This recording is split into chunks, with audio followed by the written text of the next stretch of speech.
Hello, welcome back to Bendy Menopause, Menopause and Hypermobility Care, where science meets compassion. I'm Vanessa Weiland, nurse practitioner. I own Phases Clinic in Washington State. And today I'm here with Annie Mueller, and she's a clinical psychologist. Some of her areas of expertise include times of transition as well as outdoor sports, which is fun because we're in Washington State and there's a lot of that, and especially anxiety and how that can thread through all that. Please go ahead and introduce yourself, Annie. Hi there, I'm Dr. Annie Miller, and I'm a licensed clinical psychologist, and I'm the owner of Summerlin Psychology, which is my private practice where I provide support to individuals experiencing times of transition. I specialize in supporting folks in midlife, and I support outdoor athletes who are struggling through aspects of grief or loss or the emotional side of injury, coming back to sport, etc. So I'm excited to be here. Thank you for having me. Yeah, before we hit record, you were telling me that you were doing some hiking last weekend. How did you get into kind of specializing in outdoor recreation?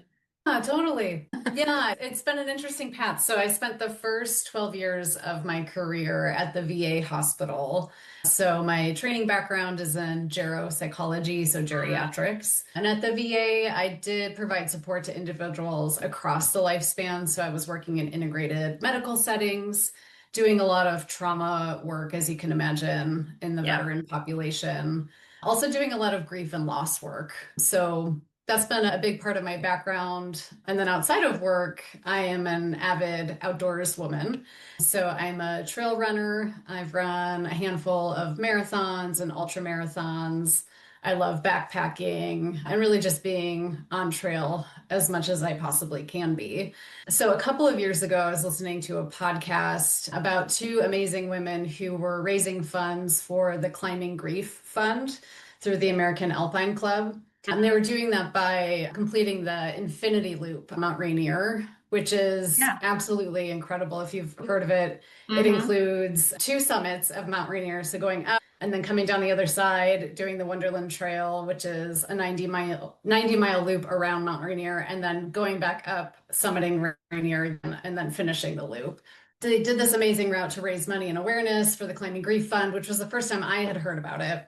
And the Climbing Grief Fund is a scholarship where they provide financial support to outdoor athletes seeking mental health care. They have a directory of mental health providers that's public facing on their website, who specialize in working with outdoor athletes. So that was really the first time I came into awareness that this is a specialty area because a lot of outdoor athletes really want to work with a therapist who understands their culture, understands is specific to that population. Because these are people doing extreme high risk type activities. And sometimes, if you go to a therapist without that specialty background or kind of sharing in that culture, they just might not totally understand or might even inadvertently express judgment around certain choices Mm. involving risk. When I first became aware of CGF, I knew, if I split off from VA and do my own thing in private practice, this is absolutely the kind of work I want to be doing. So when I decided to go into private practice, that was one of the first things that I did was get connected with the Climbing Grief Fund. So I'm listed now in the directory and able to do that work in my practice. Kind of a roundabout way, but here I am. But it felt like a Yeah. natural extension of my personal interests and then the work that I've been doing already with grief and loss, trauma focused care, supporting folks through times of major change and transition. Yeah. Well, that's so interesting. And I'm sure the VA really misses you, but we all need to protect our own mental health as well. And that's It's really hard true. work. It's true. I, Absolutely. I can relate a bit. I mean, I don't know if listeners know this. I thru hiked the Appalachian Trail in 2013. And, from that time I moved out here and then up until 2021 when my daughter was born, my husband and I would be, out in the outdoors pretty much every weekend, skiing or hiking or climbing. So since my daughter's been born, that's all been on the back burner. We're also doing a lot of work around our house. And so yeah, the weekend warrior identity feels like it's kind of gone. And that's so interesting because for a lot of people who are outdoor athletes, that's not just how you get your exercise, that's a big part of your social life, your identity, your sense of strength and competence. So tell me a little bit about what happens to people when they have either injury or other life circumstances that change their ability to be outside. Yeah, it can feel like the world gets turned upside down. especially with something like an injury or an accident where things happen really suddenly. Like, one day everything's fine and then the injury happens and they can't do it at all. That can be very psychologically jarring, kind of like Hmm. emotional. Yeah. But yeah, like you were just touching on, it's not just about the sport, it's about the ways that your life is organized around the sport. So for me, running is my social time. It gives me time outside where it's an hour every single day that I'm in nature. It's the thing that structures my time on the weekends. I've built my life around the sport. So it's not just an act of exercise, but it's much Hmm. more than that. So it can be very psychologically upsetting when something happens, whether that's chosen, like, being in a new chapter of parenting, needing to step away from it for a while, or something that's happened. So, yeah, I don't know if there's another part to that question that I can answer, but yeah. Yeah, I mean, I guess for some people, that's where the anxiety can really start is when they have an injury and how that can impact, even when they are feeling a bit better, getting back out there. Can you speak to that a bit? Yeah, there's a lot of anxiety that can happen throughout the process, particularly even when things are getting a lot better, because there's worry about re-injury in the future and hypervigilance that can happen with body sensations. So, say recovery is going well and you're ready to start testing the waters a little bit.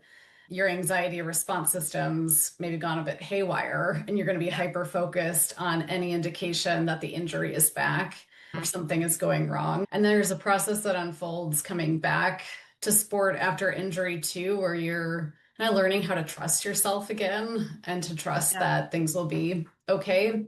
And that doesn't happen by thinking about it differently or kind of thinking your way into a solution.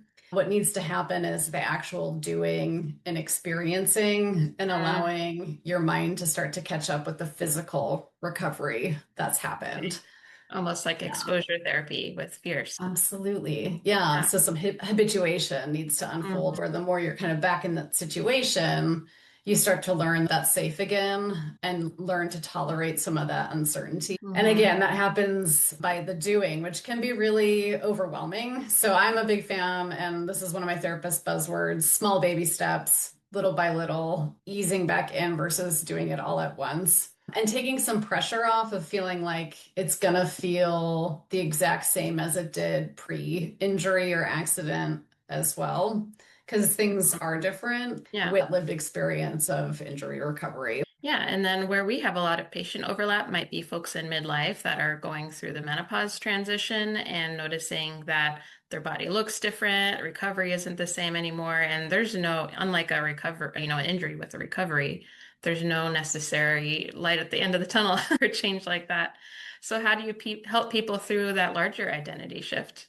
Absolutely. Yeah, it looks a lot different. Mm, Within recovery, it might be 8 weeks of PT and then you're back on your merry way. And it looks a little yeah. different. Well, first, making space for the messy middle where things might not be so clear in terms of what better might look like or what that new normal even will be. So a lot of times, especially people that are perfectionists, want to rush through and Mm, have all the answers right away.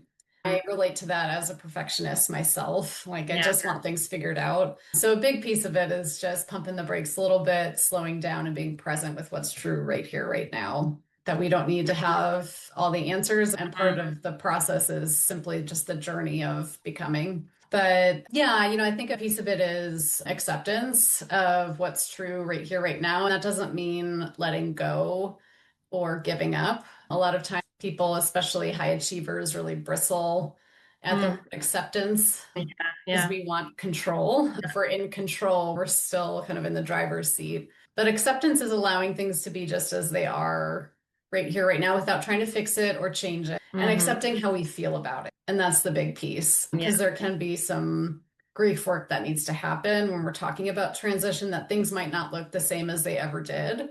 And that's okay, but making space then for what's next or what's becoming. Yeah, and I can Yeah. relate to all of that myself.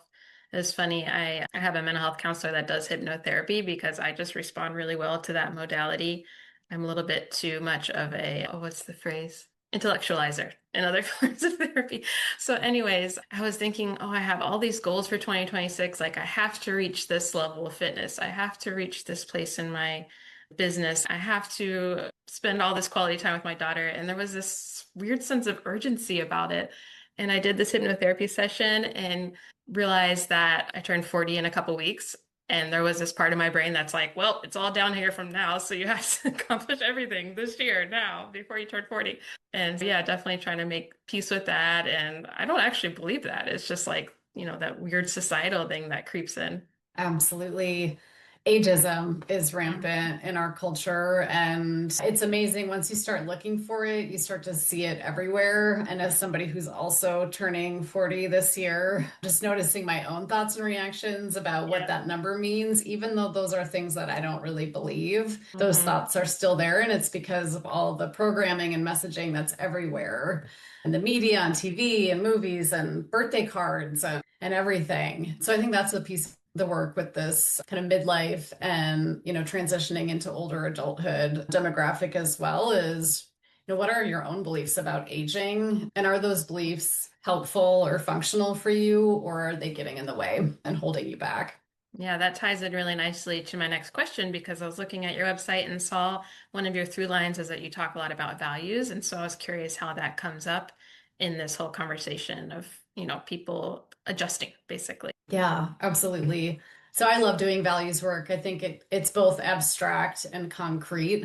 So values are things that we care about. So I think about them like compass points in life that give us direction. So we can't really arrive at a value the same way we can arrive at a goal. So if you have a value, like for example, if kindness is important to you, which I'm Mhm. assuming it is, there's not a day you're going to wake up and say, okay, I'm 40. I've achieved kindness. So I don't need to keep doing kind actions. I've heard them described as like deathbed goals, where only at the end of our life can we look back and say, okay, was I a kind person? How Mhm. well did I do at attaining or honoring this value? So values can inform goals. I think about them like umbrella terms. So Mhm. if kindness is a value, you can arrange your behavior, you can arrange your days so that you're doing kind actions. And those are things you can cross off the to-do list, but we have to keep working towards the compass point. So values can shift and change over time. Only you can determine what your core values are. And values can be influenced by our family and our culture and our relationships or an experience like through hiking the Appalachian Trail. I'm sure that shaped, what matters to you and how you, came out of that with change perspective. And because values can shift and change, sometimes we lose touch with what really matters, especially if we are in a major life transition or there has been a huge loss. And sometimes the things that we do to cope with anxiety, depression, trauma, stress, those things might help in the moment, but they come at a cost later. And the Mhm. cost is to our values. So, for example, if we're coping through a lot of doom scrolling or isolating or drinking or online shopping, those kinds of things, those tend to feel good in the moment, but the course of time, it might pull us way further from what really matters and the kind of person Yeah. we want to be. So values work starts with trying to narrow down core values to five top values. So five things that truly matter to you and beyond just things like, oh, my job and my family. So getting even more nuanced than that. So as a mother, what kind of mother do you want to be with this phase of parenting with your kids just as they are right now? What do you want to look back on and remember about this particular phase of life? So, getting really specific in terms of qualities that matter. And that can be really hard when we start to think about it, like really Mhm. chipping it down to five. So, again, it can feel a little abstract at times when we're talking about things in these bigger picture kind of Yeah. ways. And then where it gets concrete is thinking, okay, so now that we've narrowed it down to your five core values, what are values consistent actions that you can do today or this week? So that informs goals and change. So if Mhm. you take one step closer to a value, say around kindness or compassion or authenticity, what would that look like? What would I see you doing differently? And what's the barrier to doing that in the here and now? So what are things that are pulling you away from that? Yeah. No, that Yeah. sounds really valuable, I guess pun intended, because I know for me personally, like when I can tell that I'm further out of alignment, Yeah, that's where a lot of distress comes from. absolutely. So is Yeah. that something you might work with someone even kind of in a short term sort of container to create those values and, not necessarily have to work together long term? Yeah, absolutely. So a lot of the work I was doing at the VA, they really emphasized time-limited therapy. And I was Mm-hmm. working in a primary care mental health setting where we were doing 4 to 6 visits. And Yeah. so that's a big part of my kind of background is I'm very goals focused, solution oriented. So absolutely, it doesn't need to be something that's months or years long. Even just a couple of sessions, really kind of focusing in on, okay, so where are those compass points for you? What really matters? And how does that then inform your next steps? Can be very helpful. There's also useful resources online for this too, if folks are interested in doing some work around values clarification. So there's a helpful exercise called values card sort. And that's something I've done in office with folks, and there's, variations for doing virtual care, but there's some great online versions where they give you a large, listing of different values words, and you just kind of Hmm. eliminate those words as you go until you get down to your five Yeah. core values. So lots of resources out there. Yeah, that's a great resource. I'll have to add it Yeah. to the information below. That's funny. My daughter, the way that we chose her baby name was something kind of like that. So Nice. yeah, Excellent. kind of gamifying these things can make it feel a lot easier. Totally. Yeah. An interesting area of overlap with my patients, especially those in perimenopause, is that they can really report a lot of new anxiety that they didn't really have earlier in life. And interestingly, I have had some athletes that find that specifically one area it's showing up for them that they didn't used to have a ton of pre-race jitters, and now they're like up all night the night before thinking about it. And then, of course, that impacts their performance. So, how might you help someone with that's dealing with that overlap? Yeah, where anxiety is kind of getting in the way of functioning versus something that's more normative or Yeah. helpful. Yeah. I think about anxiety. Well, first of all, anxiety is a very normal, valid human emotion. We're wired to have anxiety with our fight or flight response system. So, in smaller doses, so more mild to moderate anxiety, it can actually be very helpful. Because if you were on a hike, say you're on the Appalachian Trail, and you turn a corner and you see a black bear, and you don't feel anxiety or any Mhm. kind of nervous system activation, what might happen? Walking Deadly. towards the bear. Yeah, exactly. So we're wired to have anxiety because it helps us respond to situations that need our attention and focus. But the problem then is when it goes haywire. Yeah. So I think about it too, like a smoke alarm. Like you don't want an alarm that's going off 24/7 because that doesn't actually alert you to when danger is truly present. Right. But then it's also not helpful to have a silent alarm. So yeah, with athletes and performance, then when anxiety is spiraling out of control, it gets in the way of actually being able to focus in the here and now, or it might even get in the way of all the prep that needs to happen. Like you might not sleep as well. You might not be able to eat your breakfast on race day because your nerves are so great. And it's Hmm. just also very enjoyable. Yeah. So I'm not an athlete that competes, but when my nerves are getting to that point, it's like, okay, I signed up for this for fun. Like I'm Hmm. taking it seriously because it's no longer enjoyable for me. And what can happen too is that there's also a layer of self-talk that comes in where we judge the experience we're having. So it's not just Hmm. about having the anxiety, but what does it mean to me that I can't fix or control this or get it Right. under control? And then that hyper focus on any indication that anxiety is there, then escalates anxiety further. So it becomes kind of this negative feedback loop and spiral that can happen. And it's hard to snap out of it for sure. Yeah. I took psychology as a minor many moons ago, and I remember that was one of the hallmarks of anxiety is you have that insight. You're like, I recognize that this is not a true potential outcome, and yet I can't stop worrying about it. Yeah, yeah, absolutely. What kinds of things do you come or see coming up with the work you do with anxiety that comes up in midlife for the first time? Yeah, I mean, the athletes would be a smaller number, but a lot of people notice that it impacts their work performance more, or Mhm. maybe they're noticing more social anxiety. I think it's rare that people didn't have some through line earlier in life, but it just gets so much more intense to the point that they can't manage it. Absolutely. Yeah. Yeah. And that's the difference between anxiety that falls within that more normative range or even useful range, again, in more mild to moderate doses. When anxiety is starting to impact relationships or your ability to get your work done, or you're Hmm. snapping at the kids, or up tossing and turning all night because you can't Right. get back to sleep because your mind is racing, that's anxiety that falls on that more severe end of the spectrum. Yeah, that makes a lot of sense. are you sometimes helping to advise people on when it might make sense to see someone that specializes in hormones or medical management of anxiety? Yeah, absolutely. And I think that's definitely become more an active part of the conversation in the last few years as there's been more information that's coming out around perimenopause in Yeah. particular. It definitely seems to be a bigger part of the conversation now, which is great that people are more informed.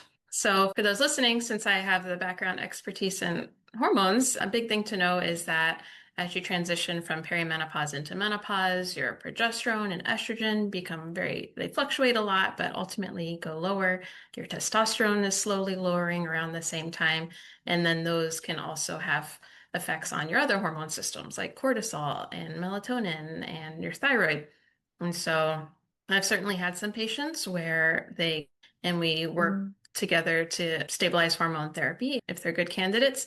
And then sometimes they're able to come off those medications or lower the doses. So that always feels like a big win and feels more like we're addressing the root cause. Yeah, absolutely. Because if you're just treating the anxiety without looking at that fuller picture, it might not actually get better. And then you're taking medication that can have side effects without Yeah. that benefit of treating the actual issue. So, Yeah, a lot yeah, of my patients on SSRIs notice changes in weight and their sexual health, and that can be really hard to tease out at this time in life. If we're ever able to pull off medications that have unwanted side effects, that's always the ideal in my mind. absolutely. And I know with any kind of medication or hormonal change, there's no quick fix. So I see that a lot with folks going on SSRIs because it typically Mm. takes about 4 to 6 weeks to notice any benefit. And then there might need to be some changes that happen. And for the anxious mind, that can be really hard Mhm. to sit with. So what's that like for you in your practice, working with folks on changes there? Yeah, that's interesting. Early on, I was kind of working with people on a month-to-month basis, and usually it went fine, but the few cases it didn't go fine is where the expectations didn't match. Either people thought it was only going to be 1 month and they'd be all better, or they just never took the medications, and so what are we doing here? So now I have people work with me for a minimum of 4 months, and I think that really helps set that expectation that there's going to be some time of adjusting doses, finding the right calibration for people. And yeah, like you said, I think that expectation setting is really half of the issue, I guess you could say. And it just can feel so relieving also to know Hmm. that there's a plan and Yeah. that you've got somebody on your side, an expert helping guide, whether that's a medication change or something for behavioral health. Yeah, and I Yeah, always try to talk through potential side effects, which sometimes I'm even wary of because we all know about the placebo effect where people feel better with a sugar pill, but there's something else called the nocebo effect where if people think they're going to have nausea or whatever, that can actually happen with a sugar pill as well. Sometimes I worry a little bit about telling people, here's the whole rundown list of negative side effects that you can have that anticipate these benefits. But another way I try to work around that is to start at lower doses and slowly work my way up to see what people tolerate. absolutely. Yeah, start low and go slow. So we Yeah. talked a little bit about how you might end up with people in your practice who have perfectionism. I can Oh, relate. yeah. And so where do you find that high achievers and, that strive, that grit, that mental toughness that has gotten them to where they are today can actually kind of set them up for a harder fall when they go through midlife changes? Absolutely. Yeah, it's that idea that the same thing that helps them function in certain ways might not be so functional then in other ways, especially when there has been a loss or a change or a transition. Again, speaking from my experience as an athlete and working with athletes, we're very good at pushing through pain and just kind of muscling through. And I think a lot of people in midlife, especially high achieving women, do the same thing where kind of like you're just white knuckling it through the day and Yeah. juggling a lot and getting through it. And again, it might work for some time until it doesn't. So again, that negative self-talk can really come into play there too. Like, what does it mean that I can't do it all?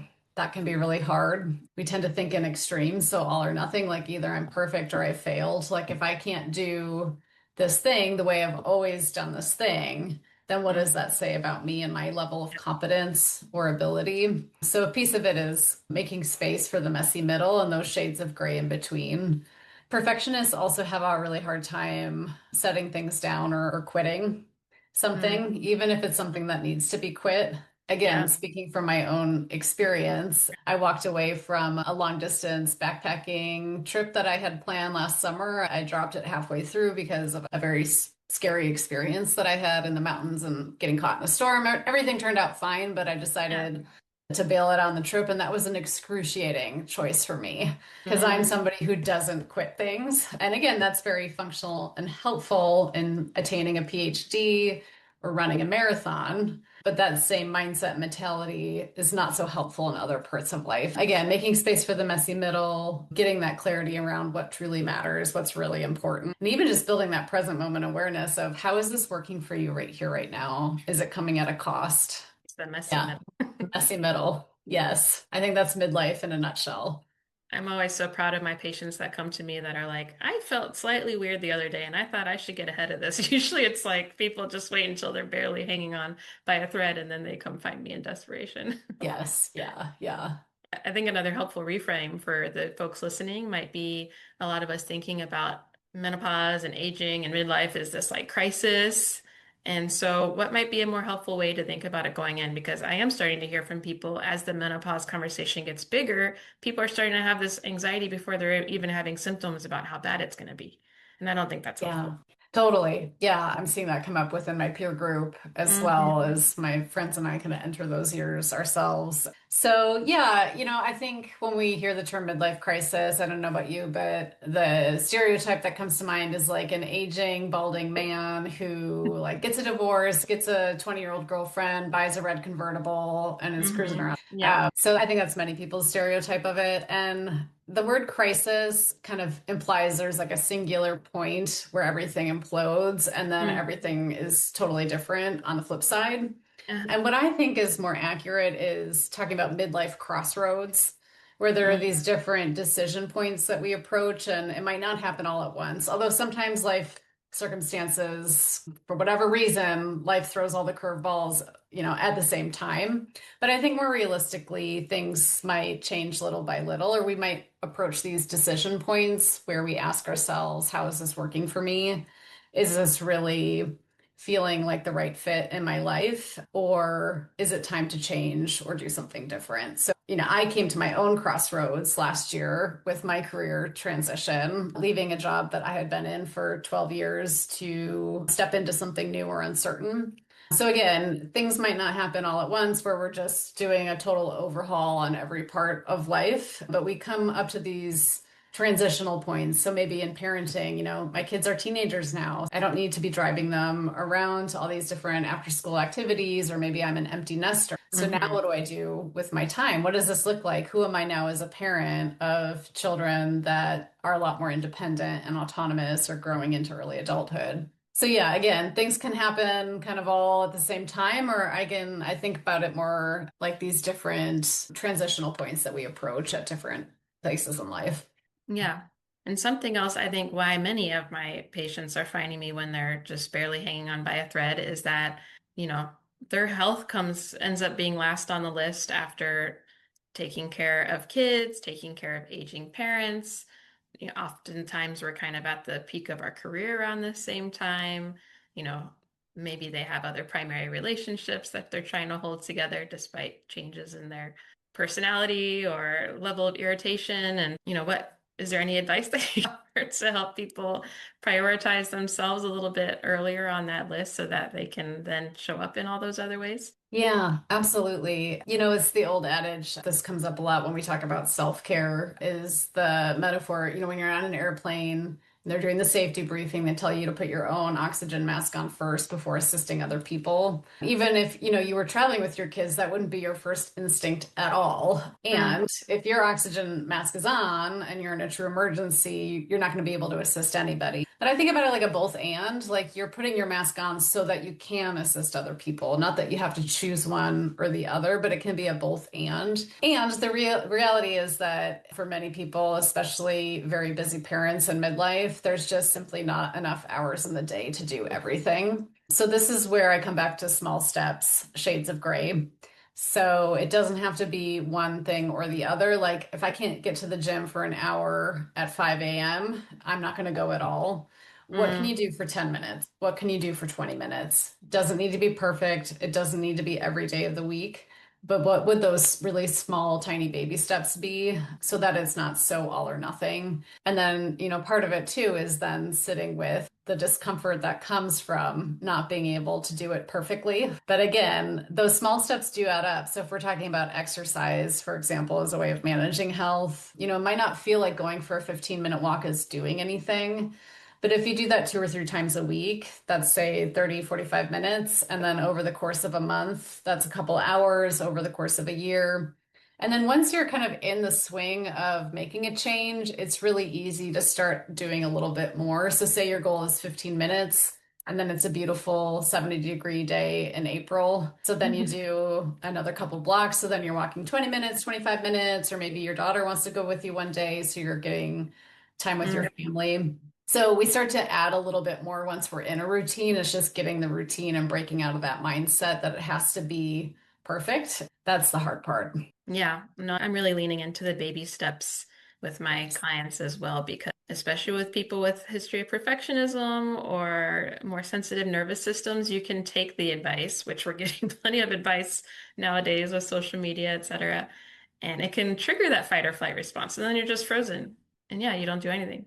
Or you reach for the Girl Scout cookie. Yes. Or, you're just maxed out at the end of the day. I mean, decision fatigue is a real thing. So that's why we see Mm-hmm. the phenomena like people eat really like disciplined throughout the day. And then at the end of the day, they eat all the Girl Scout cookies because they're out of mental resources at the end of a Yeah. long day.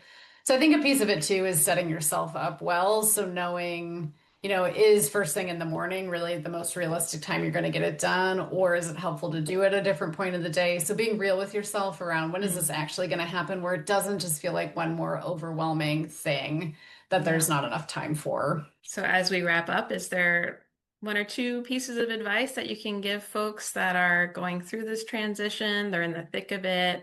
Any hesitation or myth that you hear that prevents people from seeking? Yeah, so one is that you're not alone. So mental health topics aren't often talked about directly. I do think that's changing Mm. generationally a little bit, which is great. There's lots of conversations happening, especially on social media. And the reality is there's still a lot of stigma talking about mental health in general, especially for high achieving, high performing people. That can be a hard thing to admit that things maybe aren't going so well. So, first is to know you're not alone, that everybody experiences difficulty during transitional times in life. And the more you talk about it with other people, the more likely you'll be to have support. And also to know that maybe somebody else is going through the same exact thing that you are. Another thing that I hear come up quite a bit is concern that their problems aren't severe enough to warrant seeking support.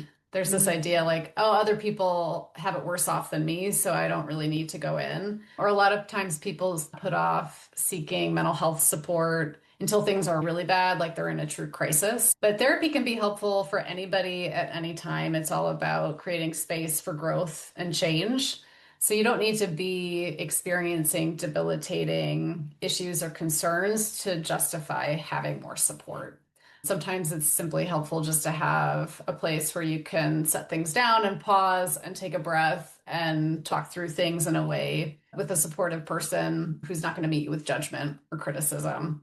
So you don't need to wait till things are really bad to get additional support. And Dr. Miller, are you only licensed in Washington now?